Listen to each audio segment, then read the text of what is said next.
How you doing today? My name's Colonel Mike Brown, United States Army, retired.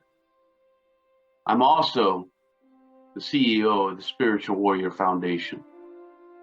And I want to let you know that I am dedicated to the health and morale of our service members, our veterans, our first responders, along with their families and caregivers.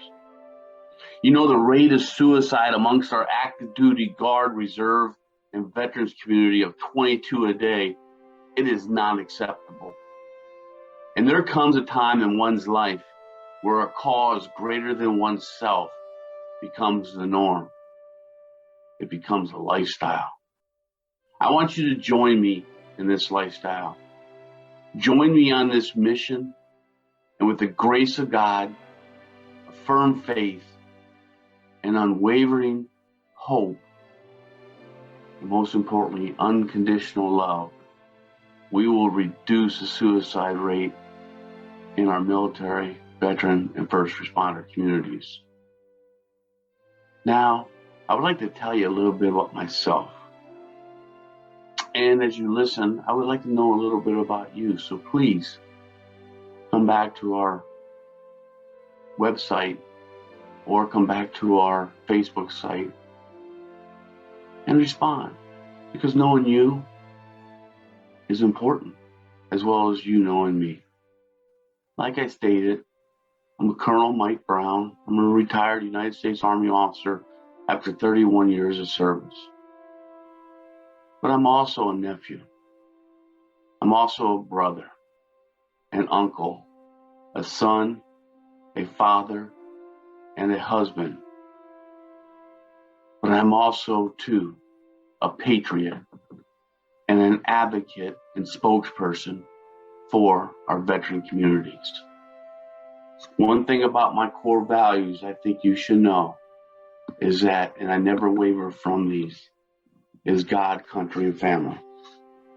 It is important for me to let you know that is critical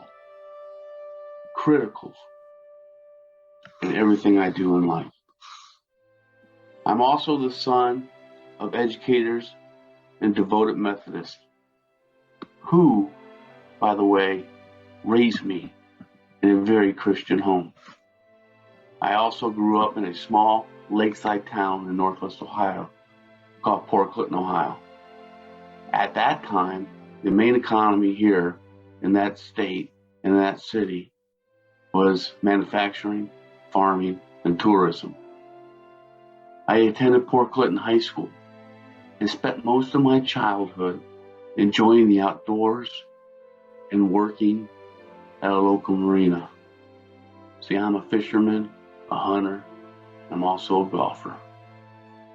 Upon graduation from high school, of which I was inducted later on in the Academic Hall of Fame, I entered the Ohio National Guard and attended the University of Rio Grande, Ohio, where I graduated with a Bachelor of Science in Business in 1990. Now, in the junior year, and I mention this because it's very pivotal, in my junior year, I was awarded a full-time scholarship to the Ohio University's Army Reserve Officer Training Corps program. This was a pivot point in my life, the first pivotal point as an adult. I entered the Army upon graduation as a distinguished military graduate. And in my time in the service, I have served in Bosnia, Kosovo, Iraq, Afghanistan, and other areas in the Middle East. In 1994, I took my first command position. This as a company commander for the 1st Signal Brigade in South Korea. Over the next 10 years in Germany, NATO, and elsewhere, I served my country gladly. Served in over 23 countries, and I've been a part of 48 different states where I've done my duty.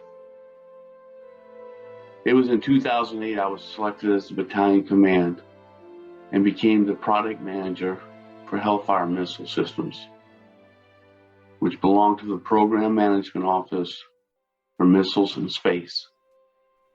And in 2012, I was promoted to the rank of colonel and selected to attend the prestigious United States Army War College. I was also selected for brigade command. In the summer of 2013, I took over the command of the Defense Contract Management Agency in Tewksbury, the largest joint command in the agency, building naval ships, fielding Army air defense systems, and joint command and control systems. In my career assignments, I saw myself being influenced by very great leaders at all ranks. This pivoting point in my life was my life to be a selfless servant. I love the military, and I love serving those who serve our nation.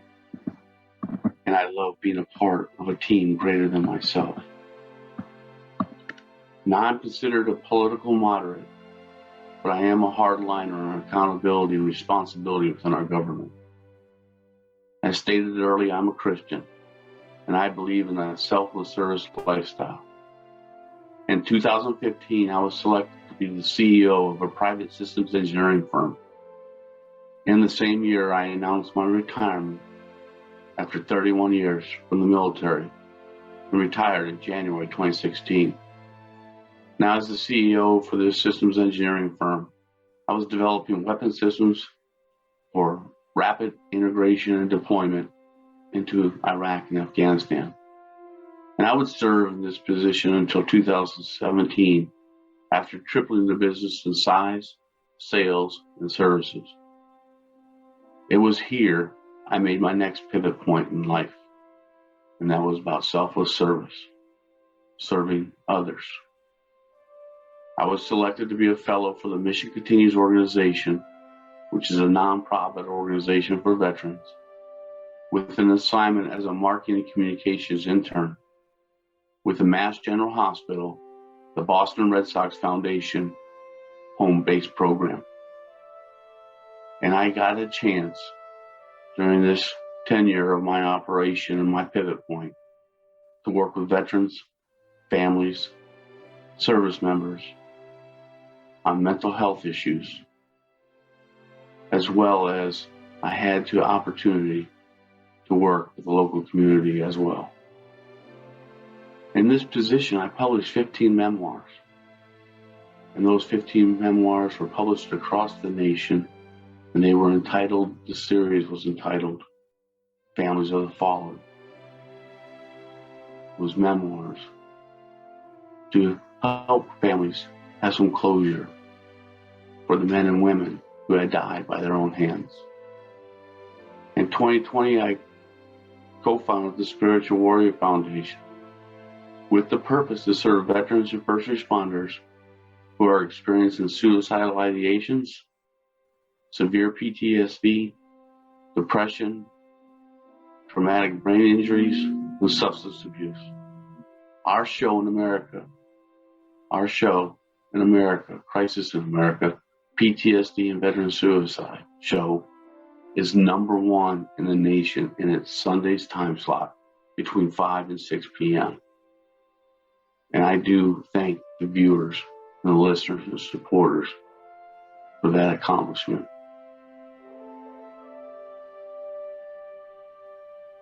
Now over to our rest of the team. Hello, my name is Rick Brown, and I live in southeastern Ohio. I'm a country boy by heart. First, I want to tell everyone I am a grandpa. Yep, a little boy, and he'll be 1 in June. After I graduated from high school, I went to a small college in southeastern Ohio called Rio Grande. Yep, we call it Rio Grande instead of Rio Grande. There's a little town called, it's a village. They call it Rio Grande, right down on the Ohio River. It is the University of Rio Grande now. They moved up after Mike and I left. He might have caught the tail end of university. Well, I was a college athlete, and after 4 years of having fun at Rio Grande, I graduated with a bachelor's, a BS in history, with minors in political science, economics, general science, and secondary education. Yes, I became a teacher. That was in 1988. I returned to my alma mater and started my career where I taught history and also coached varsity football as an offensive line coach. I also earned an MA in history from Ohio University in 1996. I also married a school teacher. Her name's Missy. We were college sweethearts and have been married for 33 years. She's a very patient lady. We have one son and 2 daughters, all college graduates. Well, I should say almost all. My daughter graduates in the spring, here in about a month, with her BSN, my baby girl. And of course, we have my grandson. Did I tell you I was a grandpa? Huh, I think I did, right at the beginning. A totally different experience from raising my children. I raised them with tough love. Missy was all love. Now it's time to spoil. Missy will retire in 2 years, and we plan to have a lot of fun, travel some, do whatever we want. I have 2 major hobbies: genealogy. I've been doing genealogy since I was 9 years old when the movie Roots came out back in the 70s.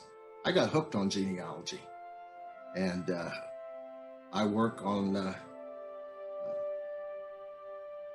finding out all the stuff, where my DNA came from and where my ancestors came from. Missy says, you spend more time with your dead family than your live family. But it's a good, clean hobby. And I have thousands and thousands of pages of manuscript, all documented, of course. Remember, I'm an historian. And also, I'm a woodworker. I can make cabinets, all types of furniture. I have a huge shop with all the equipment anybody would love to have. I'm the son of a career military mom and dad. I said mom too. Mom is co-equal with my dad. She also served. She was the wife of a military man. So often we forget the spouses. By the way, did I tell you what the most important job in the world is? It's being a mom. The second most important job in the world is being a dad. Hands down, mom is number one. All moms, we need to be better parents. Dad served his nation for 45 years, 24 in the military, 21 working for the VA. He served in 2 wars as a battlefield medic, Korea and Vietnam. So my sister and I served along with both my parents. We lived in North Carolina, Germany, Spain, Texas, and back to Ohio, where I started 4th grade. I stayed there until I retired. When Dad retired, he went to the VA, worked for 21 years in transportation. Let me tell you, mental illness is a serious issue. We need to take it. We, as a country, need to take it as serious as cancer, heart disease, and all the other serious illnesses. I don't think our country takes it as serious as they need to. There's not enough help to treat all that need it. I personally suffer from depression. Why? I have everything a man could want. Everything. There's nothing that I don't have that I don't want. I don't know why. Most, even doctors, don't know why. It's a constant battle to stay positive and motivated, but I'm up for the battle, a big battle, a battle from within that I plan to win. We all will win. We got to stay positive. We have to. My mom is probably one of the most positive, upbeat people you could ever meet. My mother was born in Spain. She was a little girl and went through a civil war where she'd had to get into the trenches at night.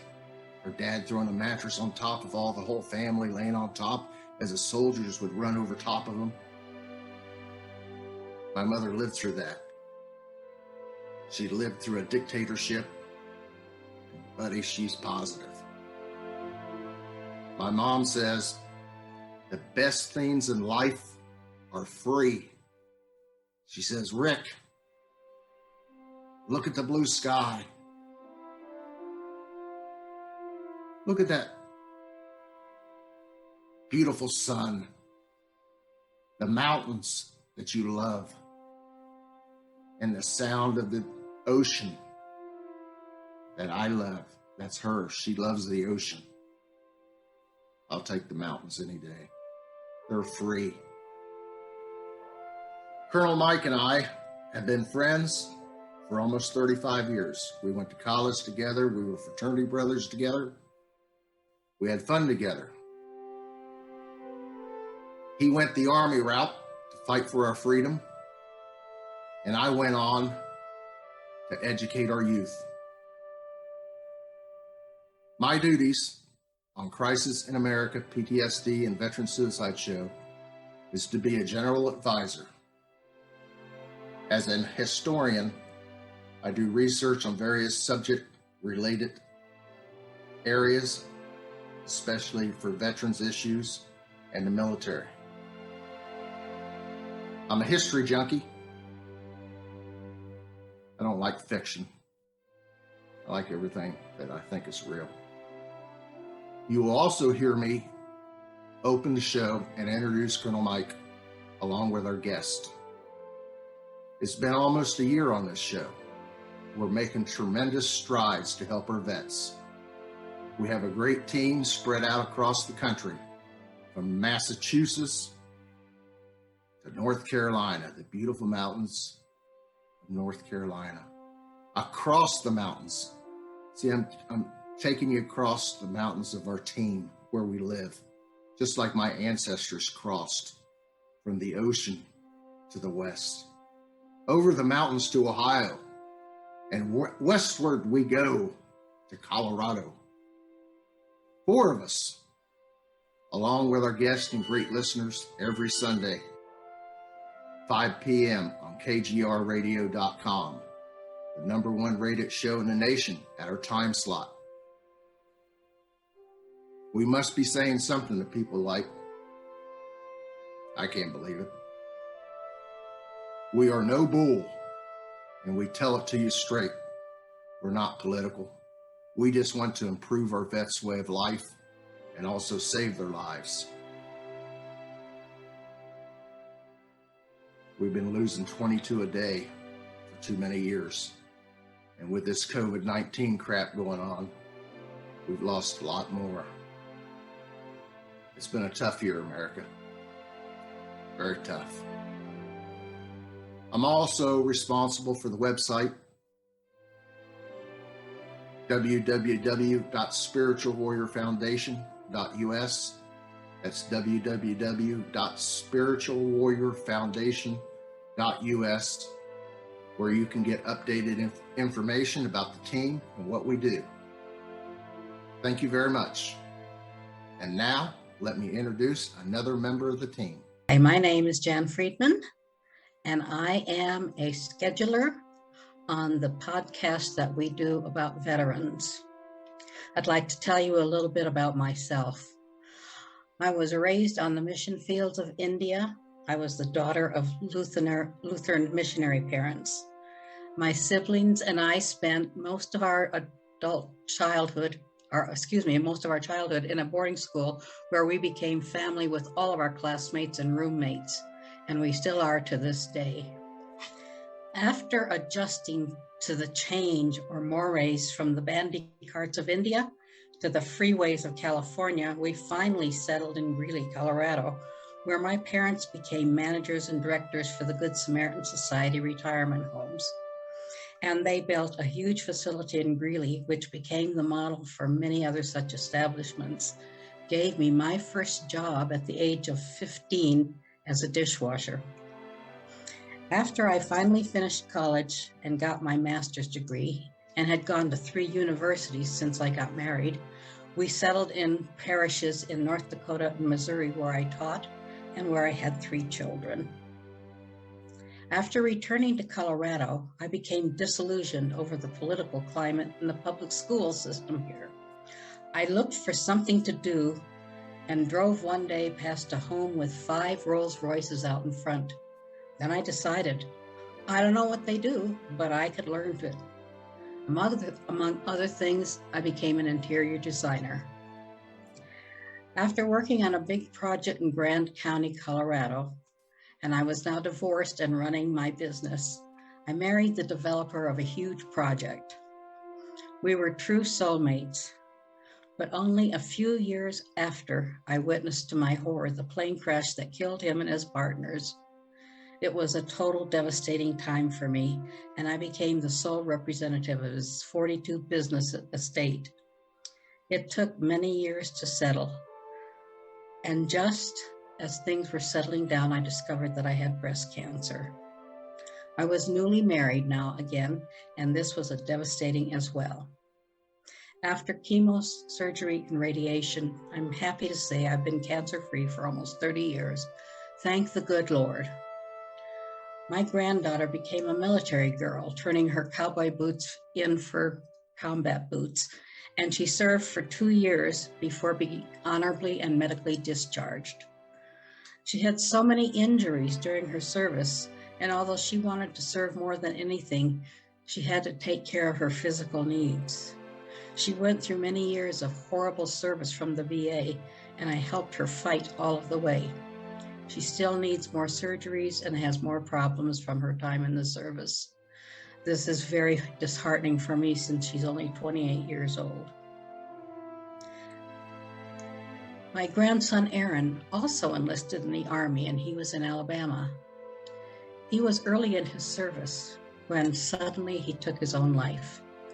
He was only 19, and as you know, there are never any answers for that permanent solution to whatever his temporary problems were. Those 2 situations catapulted me into researching and becoming a veteran advocate. I knew nothing about our military except that I always honored their service. And I began to find out how broken the system was for our veterans.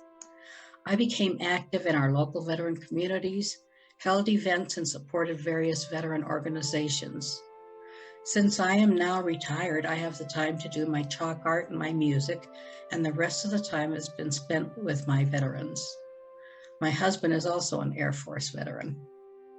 I developed a webpage about fixing the VA, and I took 12 pages of single-line notes from all who wrote on it. with their suggestions and ideas on how to make things better, or with their experiences. That was when I was contacted by Colonel Mike Brown, and after an hour-long conversation, he invited me to be a guest on his podcast. After my appearance there last year, I suddenly became the scheduler, and now I find new guests for our podcast. I love my veteran family and all who serve. And now I'm going to introduce you to the final person on our podcast. Hello, my name is Debra Jayne East, and I am the executive producer for Crisis in America, PTSD, and Veteran Suicide. Now that you've learned a little bit about our other team members, let me tell you a little bit about myself. First of all, I am the oldest of 6 girls. Yes, 6 girls, my poor father. We grew up in the beautiful Blue Ridge Mountains of Virginia. Not only did we learn how to cook and sew, but we also learned how to fish, make crafts, and really enjoy being out in Mother Nature. And I still enjoy all those same things today. Currently, I live in North Carolina, and I was married. I had 3 children, 2 sons and a daughter, and I have 7 grandchildren. So that is the wonderful thing. I really enjoy being a grandmother. One of the things that I found out when I became an adult is that I wanted to be in service to others. I found out that working in the rural community with people who were isolated and didn't have access to things like mental health, insurance, or help with a multitude of other problems, being able to offer those things and connect people just really hit home with me. And one of the things that I believe really directed my life towards more serious things is the class I took on suicide prevention. I took training to be a crisis line volunteer. And it was there that I learned that many people feel like they don't have a chance, that they don't have any way out but to try to commit suicide. That's why our show, Crisis in America, really connects with me. The program that I created while I was there was called Women in Transition. What this was about was being an advocate for women that were going through crises, like maybe they lost their home, it was a divorce or domestic violence, or maybe their house had burned down. Just a lot of different things that women have to recover and get their wits about them so that they can raise their family and be a productive part of society. The most prominent thing that stands out is our first year's graduation. Everybody in the class graduated. Nobody missed even 1 week. We had all kinds of people to come each week to speak, like a lawyer, a financial officer, a nutritionist. We had a beauty queen come and talk about self-esteem and do their makeup. Just every week it was something different. But the night that the graduation occurred was special in my mind. And I still can't believe that it happened, but it was one of the most profound moments that I've ever experienced. Everybody got their graduation certificate, and the detective that was standing next to me, he looked at me and smiled because the last person was getting ready to be called, and she became one of his favorites. Her name was Betty. She was 72 years old. She had been locked up in her house and been kept away from her family. She was abused. She was half starved to death. All kinds of horrific abuse had been ladled on this poor woman. And when they got her out, when they finally rescued her, she had lost her ability to speak. So she never said anything in our class other than sometimes she would wipe away a tear or something, or she would nod her head. So when the detective handed her her certificate, she first started to walk off the stage, but then she turned around and walked back to the microphone. You could have heard a pin drop.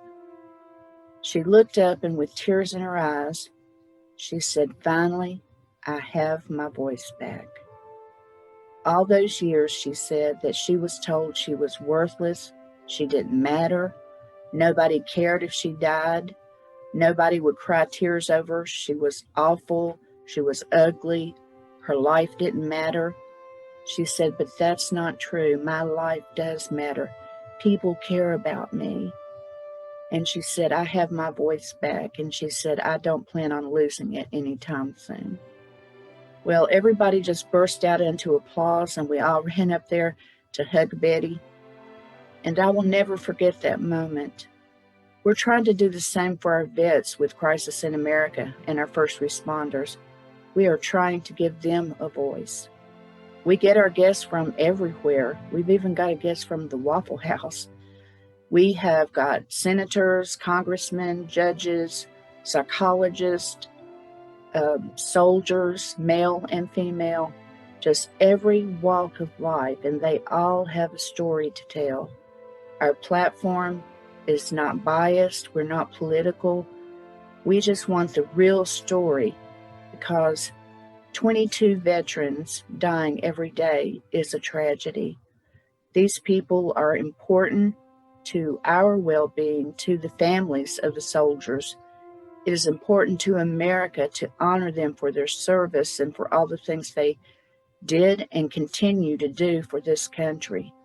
We have to be able to talk about what works and what doesn't. If you go to our website, which is spiritualwarriorfoundation.us, you can see many of our resources and our interviews and a little bit more about us. You can also go to our Facebook page, which is Crisis in America Podcast, or my page, which is Debra Jayne East. Contact us if you have any questions or you need more information. We would be glad to help you. You can also make donations if you're interested by contacting our website. We should have a place on there if you want to donate. But the one thing that is really great about what we do is that we are broadcast on a global platform every Sunday on KGRA radio at 5 p.m. Eastern. Each week it's somebody different. It's a different story, a different voice. We want to know if you're interested in being on our show. Do you have a story? Or maybe you have something you want to share with us. It doesn't matter. We want our veterans to know that you matter, your voice matters, and that we are all rooting for you on Crisis in America. Thank you for listening. God bless you all.